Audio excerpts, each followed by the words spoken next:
Hello mga kakufre! For today's video, taping natin sa Batang Quiapo.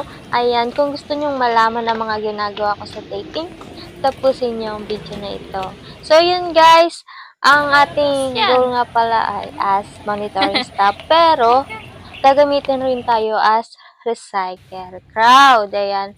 Ganyan guys, kahit na may role ka, minsan ginagamit ka as crowd. Padaan-daan ka na rin siya. Pamparami.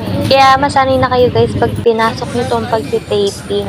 Maulan guys, kaya napagalitan ng payong. Tanong natin sila. Patingin na ng binili mong payong. Ako, alay, Magkano? 150,000. 150,000. Patingin nga. Kung matibay, matibay ba yan? Flex mo naman. Flex mo. 50 gram. Saka, ano na ito eh, white. White lens to.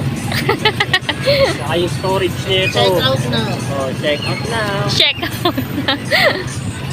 So yan guys, itutulang na tayo kahit umuon na. Napakalaga.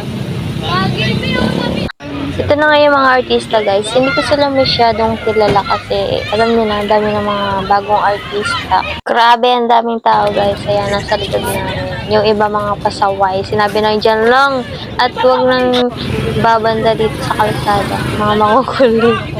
Ayan o, diba? So, ayan guys, napabili pa nga tayo ng payong at tsinelas. Doon na ulit kami sa una namin location. At ito na nga guys, isasarang na kami as monitoring staff. Ayan, ang outfit na. Sure ko lang guys, masarap mag-taping dito sa BQ kasi may pamerienda. Yun guys, pack up na. Thank you for watching.